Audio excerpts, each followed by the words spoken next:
Okay.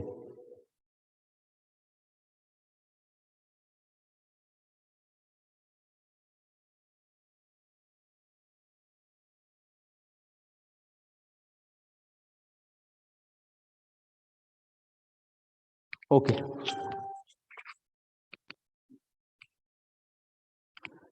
सो हम कहाँ थे? हाँ, ये जो हम कह रहे थे कि मोटर का, एम आई ऑडिएबल?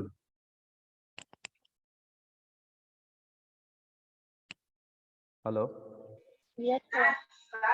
ओके, सो ये हम जो कह रहे थे कि मोटर का जो लोड, मतलब कि मोटर का जो लोड हम जब इंक्रीज करते हैं या फिर डिक्रीज करते हैं तो टॉर्क भी क्या होता है, इंक्रीज होता है या डिक्रीज होता है, ठीक है।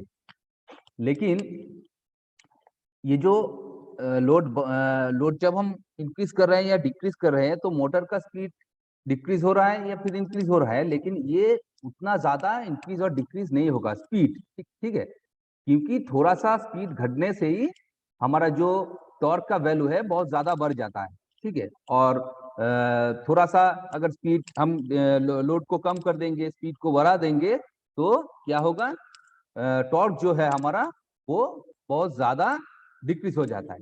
सो बेसिकली क्या होता है कि जब हमने अभी कहा है कि हमारा ये जो स्लीप का वैल्यू है, ठीक है, स्लीप का वैल्यू एट द स्टार्टिंग, मतलब जब मोटर स्टैंड स्टिल होता है, मोटर जब स्टैंड स्टिल होता है तो स्लिप का वैल्यू बहुत ज्यादा होता है, ठीक है, स्लिप का वैल्यू बहुत ज्यादा होता है तो इम्पीडेंस भी बहुत ज्यादा होता है। लेकिन जब रोटर एक स्पीड को लेकर घूमता है तब ये जो स्लिप है हमारा, स्लिप का वैल्यू डिक्रीज होना स्टार्ट करते हैं, स्लिप का वैल्यू डिक्रीज हो जाएगा।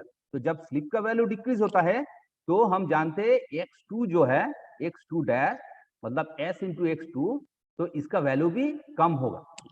तो इसका वैल्यू कम होगा मतलब Z2 डैश का वैल्यू भी कम होगा, इंपीडेंस का वैल्यू, ठीक है। तो इंपीडेंस का वैल्यू इस समय बहुत कम रहता है, तो थोड़ा सा अगर हम स्पीड को घटा देंगे तो बहुत ज्यादा करंट इंक्रीज हो जाएगा, तो टॉर्क भी बहुत ज्यादा बढ़ जाएगा।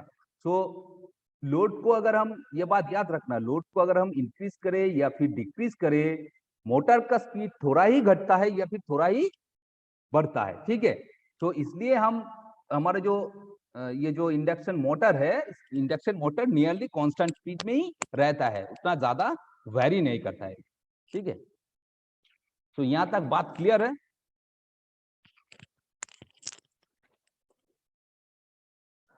अरे कोई तो बताओ, ये बहुत कॉम्प्लिकेटेड केस है, ठीक है, इसको अच्छी तरह से समझो।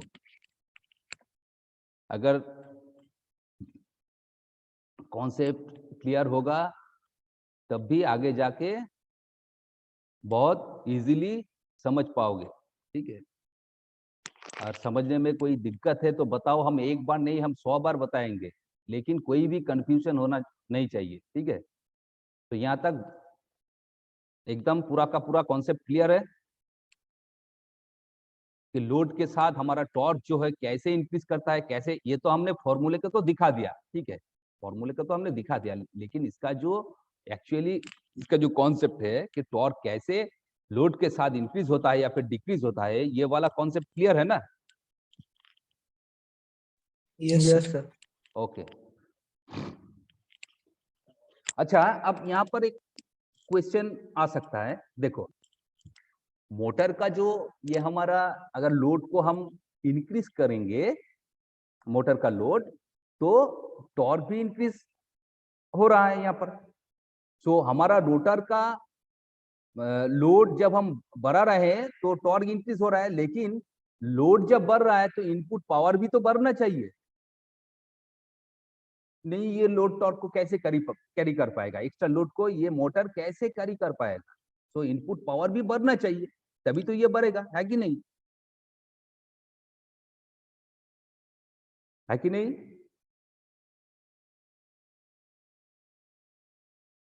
इनपुट पावर को तो बढ़ना चाहिए।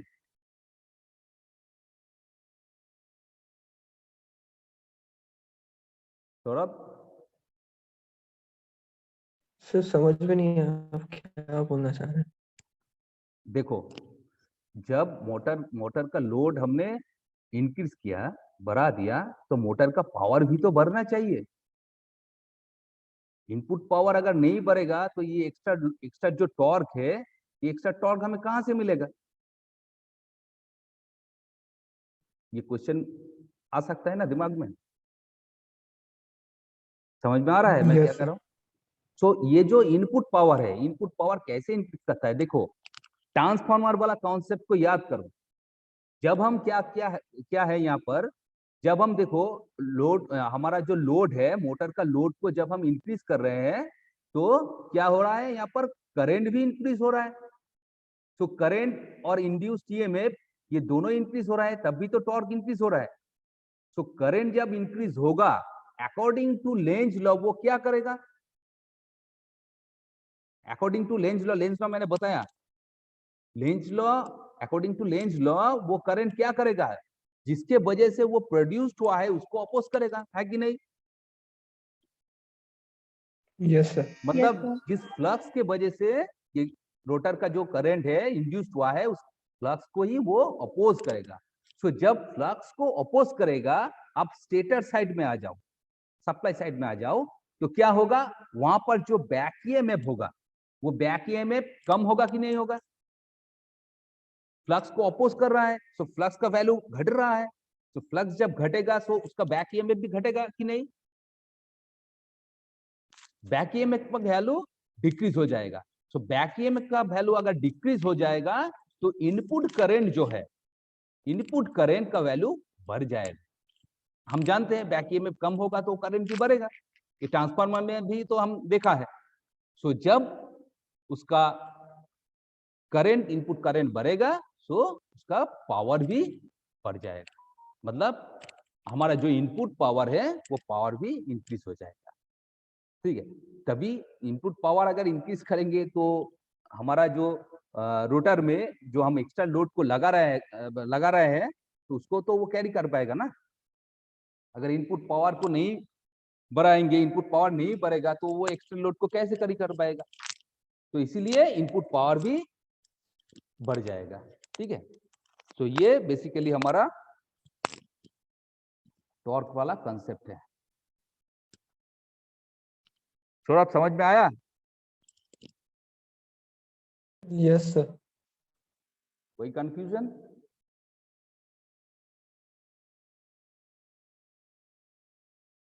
कोई कंफ्यूजन? No sir.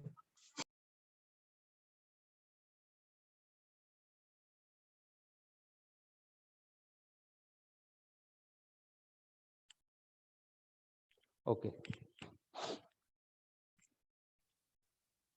अब देखो, जैसे कि हमने स्टार्टिंग टॉर्क में हमने देखा था कि मैक्सिमम टॉर्क मोटर कब अचीव करता है? जब रोटर रेजिस्टेंस, रोटर, अच्छा, अनिमा, अनिमा कुमारी है क्या?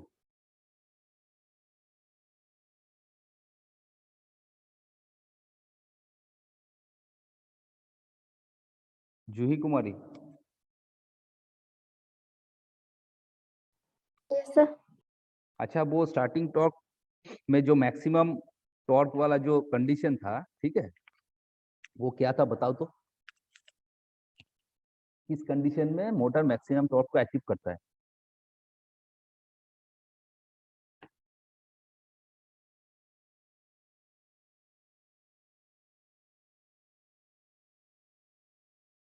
Juhi Kumari? Yes sir. Sir 5 to 45 degree पे रखते हैं। हाँ ठीक है, वो जो हमारा जो फेज एंगल का वैल्यू 45 डिग्री रहता है, ठीक है, लेकिन 45 डिग्री क्यों रहता है? कंडीशन क्या है?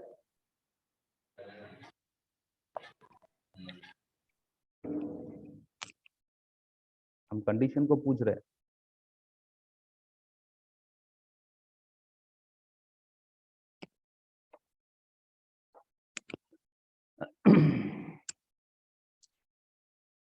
अच्छा, रिचिका सिंह, यस सर। तो बताओ कौन कंडीशन क्या है? तो जब R2 इक्वल टू X2 हो जाए तब। Yes, very good. जब हमारा rotor reactance per phase at standstill and rotor resistance का वैल्यू जब सेम होगा तब वो मैक्सिमम टॉर्क को अचीव करेगा। ठीक है, ये हमारा स्टार्टिंग टॉर्क में हमने देखा है, मतलब कि R2 is equal to X2 जब होता है। ठीक है, तो अब अंडर रनिंग कंडीशन हम देखते हैं कि maximum torque under running condition. ठीक है, तो यहाँ पर देखो हमारा जो टॉर्क का जो फॉर्मूला है, क्या है टॉर्क का फॉर्मूला जो है, जैसे कि TR इज इक्वल टू, बताओ टॉर्क का फॉर्मूला क्या है रनिंग टॉर्क का? गौतम, गौतम क्लास में है क्या?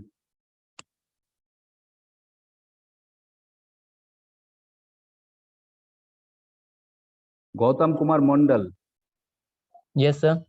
बताओ ये जो हमारा टॉर्क है, अभी मैंने जो इक्वेशन दिखाया ये टॉर्क का फॉर्मूला बताओ।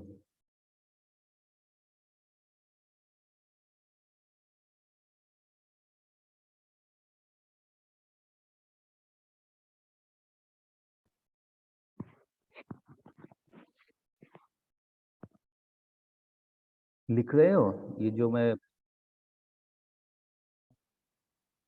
टॉर्क का इक्वेशन जब हम दिखाया है ये सब लिखा है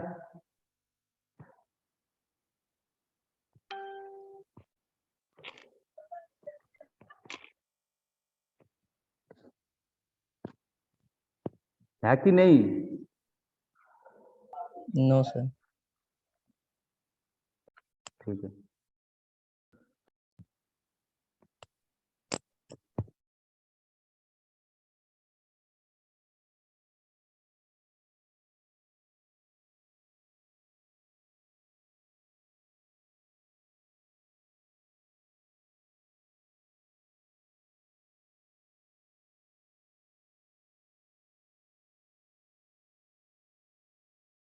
अच्छा सौरभ बनवाल, सौरभ यस सर। बताओ फॉर्मूला को।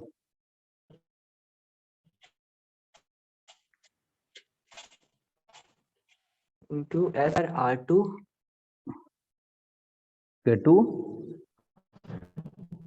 K1 S is E2 S square E2 square R2 R2 divided by R2 square by plus plus S SX2 square. square।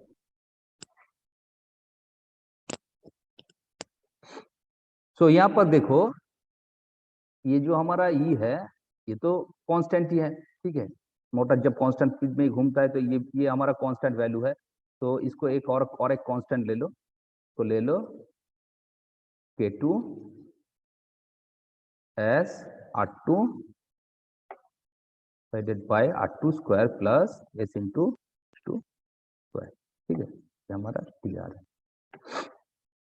तो अब क्या है, इसको हम डिफरेंशिएशन करेंगे। ठीक है, तो डिफरेंशिएट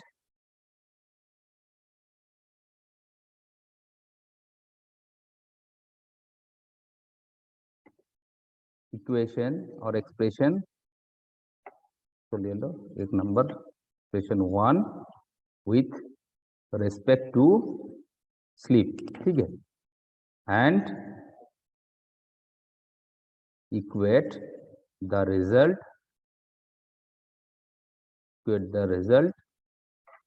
टू 0। सो क्या होगा, DTS DS, इसको जब तुम इसका डिफरेंशिएशन करोगे ना तो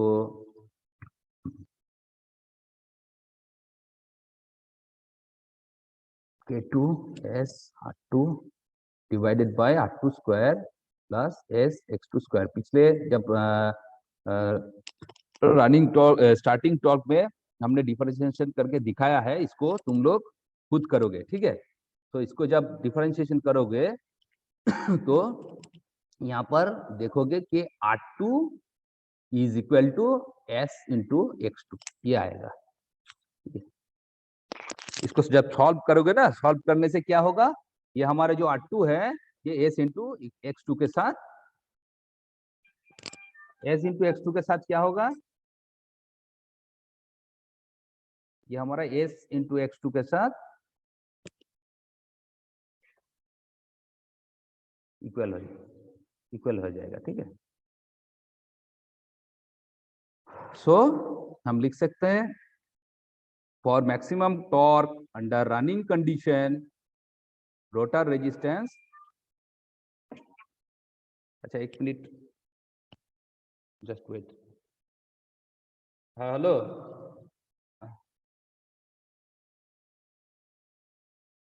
কখন রে মারা গেল?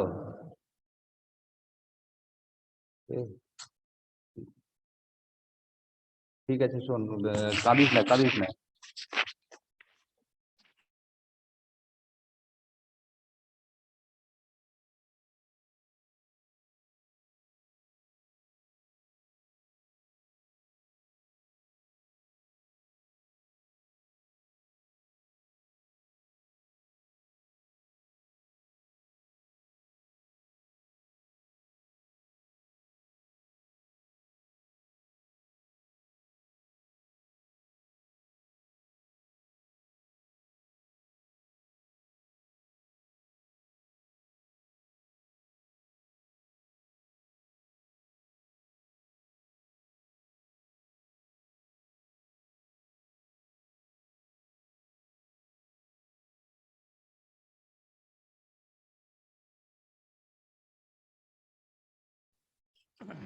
ओके, सो देखो यहाँ पर क्या है, rotor resistance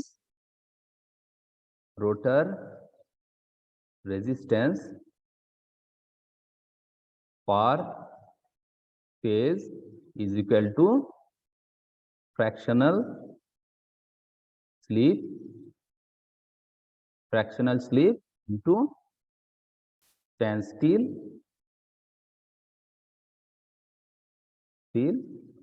rotor reactance per phase. ठीक है, तो यही कंडीशन है। ठीक है, maximum torque under running condition. ठीक है, कंडीशन क्या है, जब हमारा रेजिस्टेंस और S इंटू X2, ठीक है, मतलब कि रनिंग कंडीशन में जो रिएक्टेंस है उसके साथ जब इक्वल होता है तब मोटर मैक्सिमम टॉर्क को अचीव कर लेता है। ठीक है, तो यहाँ पर ये जो R2 है, स्टार्टिंग टॉर्क के लिए हमने देखा था R2 X2 के साथ जब इक्वल होगा तब मैक्सिमम टॉर्क अचीव करता है, लेकिन अंडर रनिंग कंडीशन ये S इंटू X2 के साथ इक्वल होगा। ठीक है, और जैसे कि मैंने पिछले क्लास में ही बताया था कि मैक्सिमम टॉर्क एक बार मैक्सिमम टॉर्क अचीव कर लेगा तब ये रेजिस्टेंस के ऊपर डिपेंड नहीं करेगा। मतलब हम जानते हैं रेजिस्टेंस को जब हम इंक्रीज करते हैं तो टॉर्क भी इंक्रीज होता है, लेकिन मैक्सिमम टॉर्क जब अचीव कर लेता है तब क्या होता है, तब वो रेजिस्टेंस के ऊपर डिपेंड नहीं करेगा।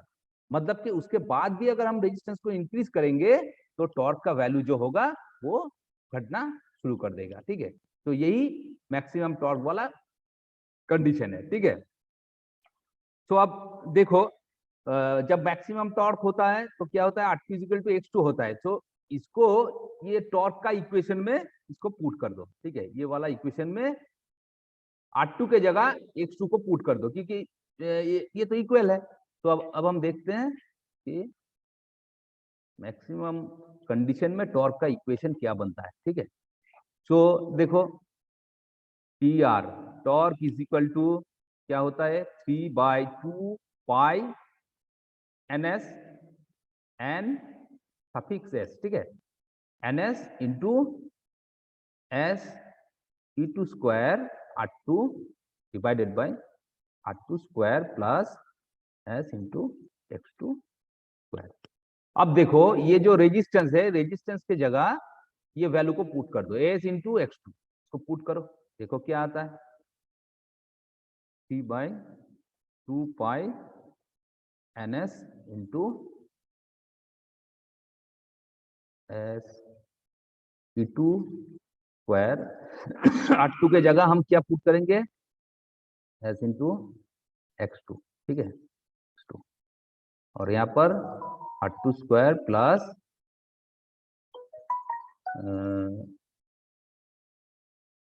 R2 की जगह तो यही पुट करना है हम, ठीक है, R2 की जगह क्या पुट करना है, s इंटू x2 स्क्वायर, मतलब s स्क्वायर x2 स्क्वायर, और यहाँ पर भी क्या क्या है, यहाँ पर भी s स्क्वायर x2 स्क्वायर, ठीक है। सो अब देखो 3/2 pi ns is equal to, ये s क्या हो रहा है, इंटू, सॉरी इंटू, ये जो s स्क्वायर हो रहा है यहाँ पर, e2 स्क्वायर एंड x2, ठीक है, x2 डिवाइडेड बाय यहाँ पर 2 s स्क्वायर x2 स्क्वायर, ठीक है। तो ये s स्क्वायर स्क्वायर कैंसिल हो जाएगा और यहाँ पर क्या होगा, एक x2 आ जाएगा। तो हम इस इक्वेशन को अब लिखेंगे, TR is equal to 3/2 pi ns into e2 square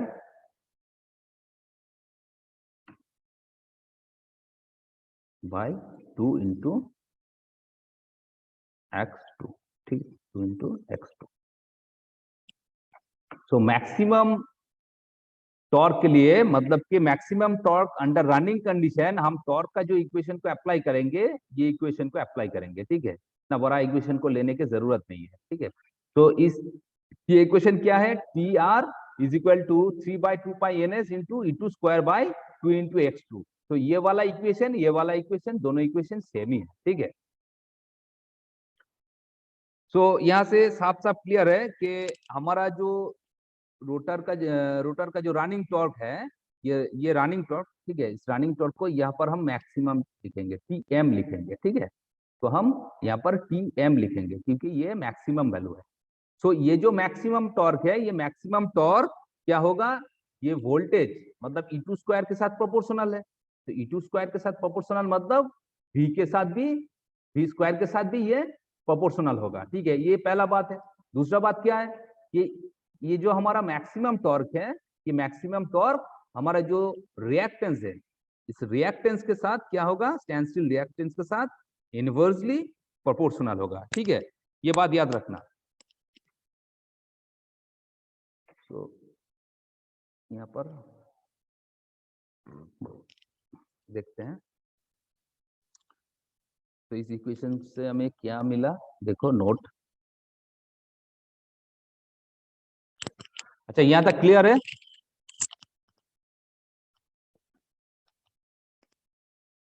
yes sir. अच्छा, सो नोट हम देख लेते हैं। जैसे कि हमने बताया कि the value of rotor resistance does not alter the value of maximum torque, ठीक है। मैक्सिमम जो टॉर्क है वो रोटर रेजिस्टेंस के ऊपर डिपेंड नहीं करेगा, लेकिन नॉर्मली अगर हम रेजिस्टेंस का वैल्यू को चेंज करते हैं तो जो स्लिप में मैक्सिमम टॉर्क हमें मिलेगा वो स्लिप चेंज हो जाएगा, ठीक है, स्लिप सेम नहीं रहेगा। सो यहां पर हम लिखेंगे कि the value of rotor resistance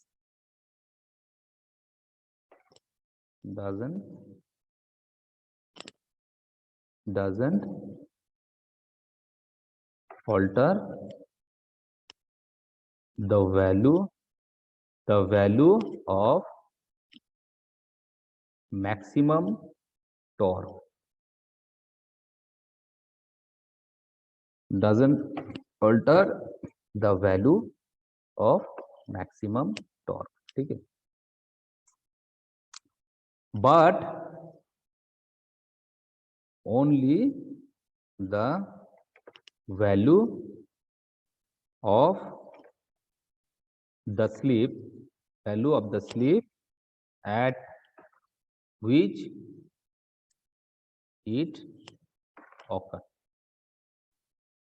at which it occur. ये पहला पॉइंट है, ठीक है। दूसरा पॉइंट क्या है कि ये जो मैक्सिमम टॉर्क है, मतलब के maximum torque varies inversely proportional, inversely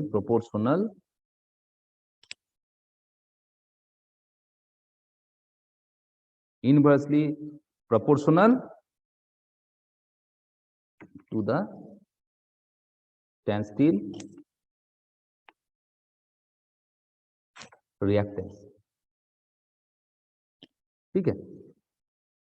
therefore it should be kept as small as possible, ठीक है। इसका वैल्यू ज्यादा से ज्यादा कम होना चाहिए, तभी हमें मैक्सिमम टॉर्क ज्यादा मिलेगा, ठीक है। एंड नंबर 3 क्या है, maximum torque varies directly with the square of the applied voltage, ठीक है। तो मैंने बता दिया maximum torque varies directly proportional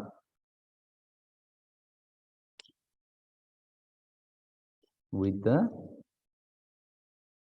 square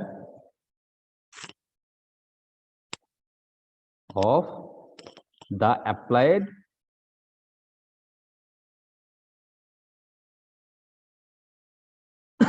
voltage, square of the applied voltage, ठीक है। मतलब कि देखो यहाँ पर इक्वेशन में क्या है, TM proportional to E two square, और हम जानते हैं E two proportional to V, so TM, तो क्या होगा, TM varies directly proportional to V square, ठीक है। वी मतलब हमारा जो अप्लाइड वोल्टेज है, ठीक है। एंड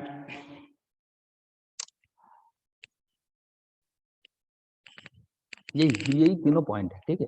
तीनों पॉइंट को याद रखना।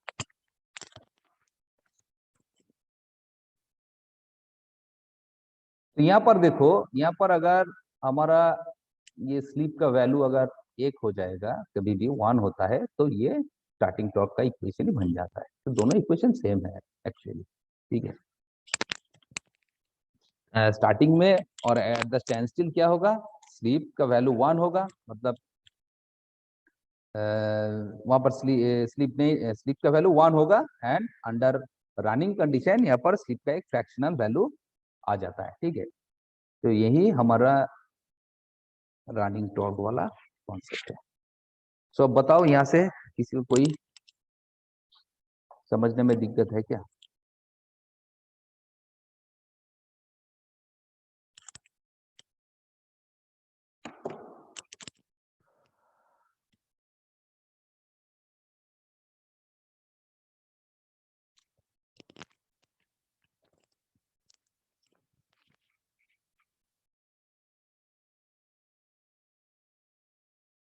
अच्छा, मौसम मिश्रा,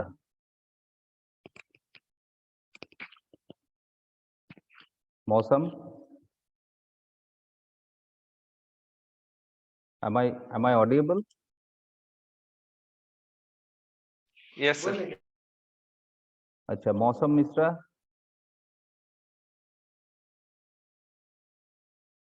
नंदन भारद्वाज, नंदन भारद्वाज,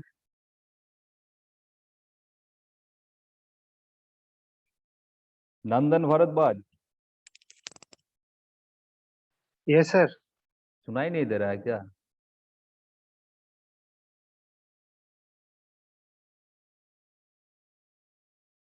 नंदन, यस सर। बताओ यहाँ तक कोई प्रॉब्लम है समझने में?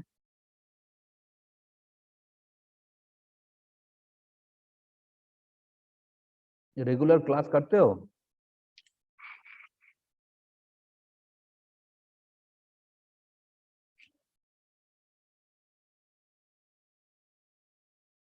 नंदन भारद्वाज, मैं तुमसे पूछ रहा हूँ।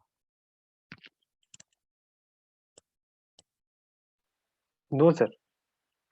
क्यों?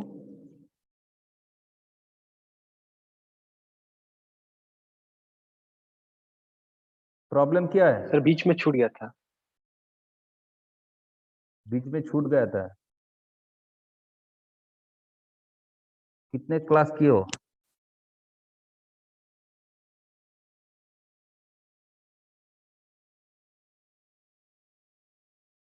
कितने क्लास किए हो? 50% किए होंगे। ठीक है, हम अटेंडेंस को देखते हैं। Neeraj Kumar,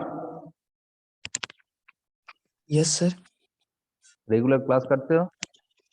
yes sir. अभी मैंने जो पढ़ाया, ये समझने में कोई दिक्कत है? No sir. निशा मरांडी, निशा,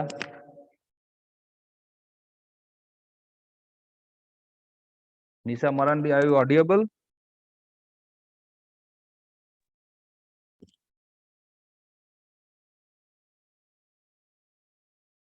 प्रणब, Yes, sir. यहाँ तक क्लियर है पूरा? Yes, sir. कोई कंफ्यूजन नहीं?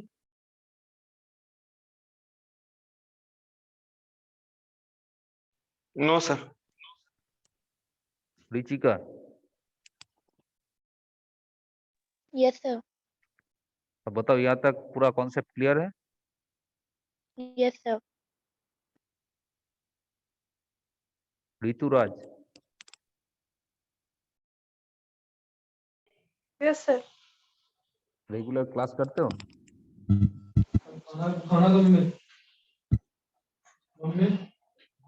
रेगुलर क्लास करते हो? Yes. अच्छा, यहाँ तक पूरा कॉन्सेप्ट क्लियर है ना? Yes, sir. अच्छा, बताओ तो, under under running condition power factor वाला वो जो फॉर्मूला है वो बताओ हमें।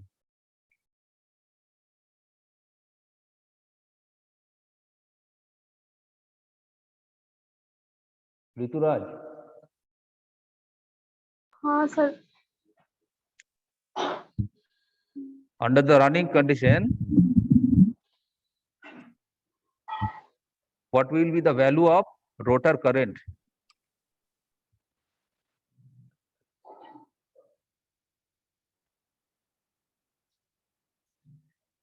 सर सॉरी सर, नहीं पता। क्यों? तो पता होना चाहिए।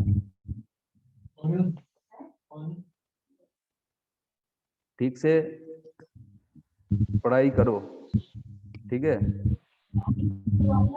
अगर कहीं पे कोई प्रॉब्लम है, कंफ्यूजन है समझने में, वो बात मुझे बताओ, लेकिन पढ़ाई ठीक से करना होगा। Okay. Is it clear? Yes. Sanjay Kumar, yes sir. यहाँ तक पूरा क्लियर है कॉन्सेप्ट? Yes sir. अच्छा, वो जो मैंने पूछा था ऋतुराज को जो क्वेश्चन, कि हमारा रोटर का रनिंग कंडीशन में रोटर का जो इंड्यूस्ड करंट है उसका फॉर्मूला क्या है?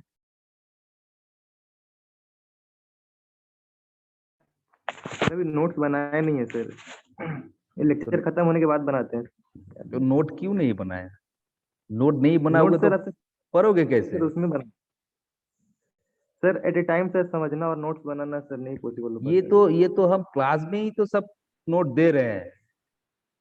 ये जो सर हाँ, बताओ प्लस बताओ। लिखना नहीं होता है सर, आप जो समझाते हो सर उसमें समझना लिखना दोनों एक साथ नहीं हो पाता है सर। क्यों नहीं ये हो सर पाता क्लास है? के बाद जब ऑफलाइन मोड पे क्लास होगा तब भी तो हम क्या है, बोर्ड पे लिख लिख के ही तो बताएंगे ना। तो यहाँ पर समझ लो टाइम दीजिएगा क्या है, करने के लिए, तो उसमें नोट कर लेंगे। अब सर नोट इसमें तो करना पार हो होगा। जाता नोट है। नहीं करोगे तो कैसे बाद में कैसे याद रहेगा, सब तो भूल जाओगे ना। Yes sir. तो नोट तो करना चाहिए। अब ये जो एक्सप्रेशन, टॉर्क का जो एक्सप्रेशन, करंट का जो एक्सप्रेशन हम यहाँ पर लिख रहे हैं, तुमको पढ़ा रहे हैं, तो ये इसके लिए तो हम अलग से नोट नहीं देंगे ना, यहाँ से ही बनाना यस होगा। सर।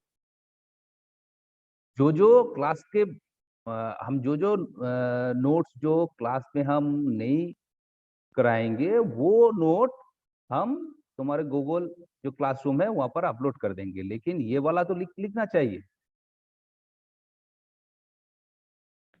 Yes sir. अब सर कंटिन्यू लिखेंगे, साथ में ही आपसे लिखेंगे सर, कंटिन्यू करना, ठीक है, नहीं तो दिक्कत हो जाएगा। साथ में। अच्छा वही वन। होता है कि सर नोट सर क्लियर नहीं बनता है ना सर उसमें। हाँ, नोट सर क्लियर फेयर नहीं हो पाता है अच्छा से, वो रफ टाइप का ही रह जाता है। तो जब जब क्लियर नहीं हो पाएगा तो हमें बताना, हम यस सर, व्हाट को ठीक है बता सर। देंगे। ठीक है सर, ठीक, थैंक यू सर। अच्छा, वन बाल, सौरभ, यस सर। यहाँ तक पूरा क्लियर है? Yes sir. अच्छा, ठीक है। शुभम कुमार, सर एक क्वेश्चन सर। कौन Yes, sir. कौन बोला? Hello Yes. हाँ बोलो, बताओ। सर, सौरभ। सर बताओ सर सौरभ। प्रीवियस क्लास का नोट शेयर कर दीजिए ना, वो छूट गया था। सर प्रीवियस क्लास का नोट शेयर कर दीजिए, वो छूट गया था सर। कौन सा क्लास था? सर इससे पहले जो क्लास हुआ था, इससे पहले जिसमें तो बहुत टॉर्क सारा का क्लास इक्वेशन हो लिखा गया। है। हाँ, सर टॉर्क का मतलब प्रीवियस क्लास जो था,